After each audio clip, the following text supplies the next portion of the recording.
Musiletewe wasiwasi na mambo madogo madogo yale watu wanaongea, watu wa siasa.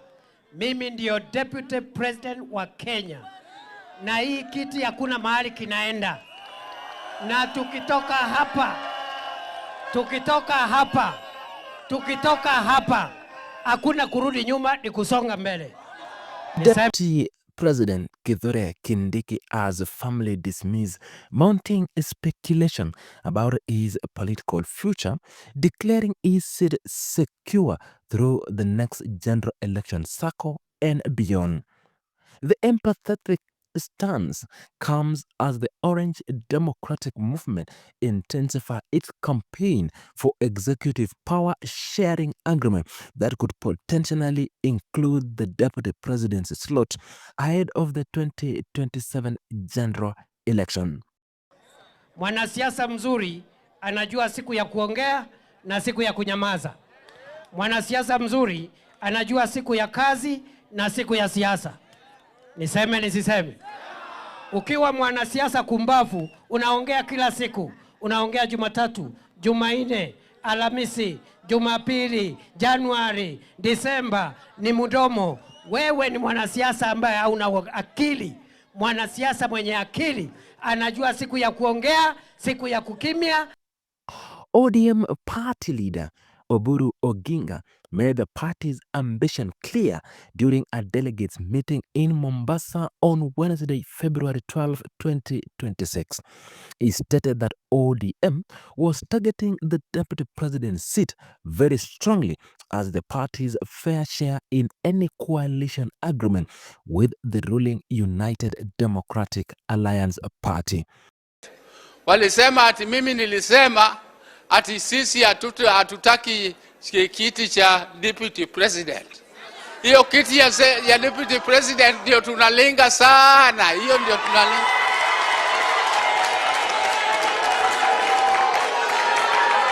Oburu argued that ODM's national popularity and widespread support justify its demand for a powerful position in government based on its political influence and voter base. He emphasized that if the party was to share power equitably in the new arrangement, then everything must be put on the negotiation table.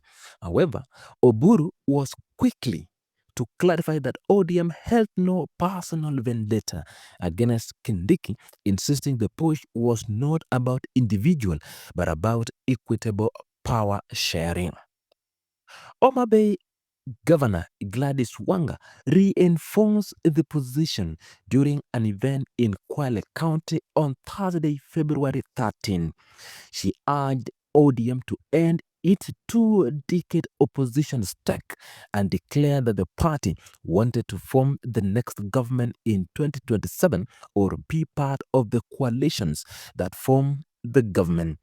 Wanga directed Oburu to continue negotiation with parties that have similar policies, specifically mentioning that he should start negotiating with the President William Ruto.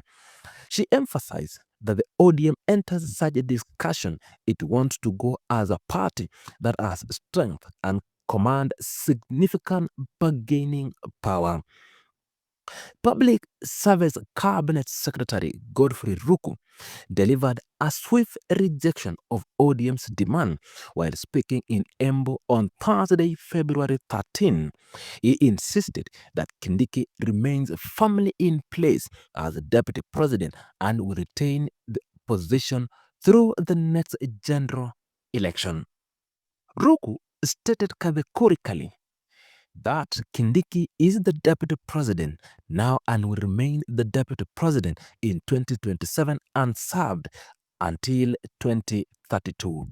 He suggested that if ODM wants the deputy president seat, then the party could be considered for the position in 2032 when Kindiki would be the president. At that time, one of their members could become deputy president.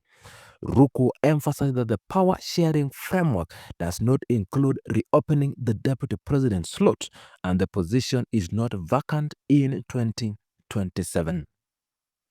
The Rakanete Governor Mudhomi Njuki joined the pushback on Friday, February 14th, declaring that Kindiki's position is non-negotiable and should not be touched. He argued that if the deputy president serving under Ruto must come from different parties, such as ODM, then the only compromise would allow Kindiki to join ODM while retaining the seat. Njuki term this as irreducible minimum that leaders from the region would accept, warning that any attempts to replace Kindiki would force them to reconsider their support for the government. Kindiki himself addressed the brewing controversy during an inspection tour at Ichangi Kidhomaka Kadumbi Road in Maragua on Saturday, February 14. He urged Mount Kenya leaders and residents not to be swayed by what he termed minor political noise. The deputy president described himself as a seasonal political strategist who understands when to engage in politics and when to focus on service delivery. He emphasized that veteran politicians now know when to talk, when to do politics, and when to work for the people, adding that he would not engage in any idle talks every day because there was much work to do. Maragua Member of Parliament Mary Wamawa defended Kindiki's seat during the same event, questioning whether the Mount Kenya region would allow its number 2 position be taken. She referenced ODM aggressive sharing and insisted that if the region continues with the current government arrangement, Kindiki must seat be then protected. Nominated Member of Parliament Sabina Chege reinforced this position, telling ODM to come slowly and reminded them that Kindiki would still be deputy president past 2027 and would even vie for presidency in 2032.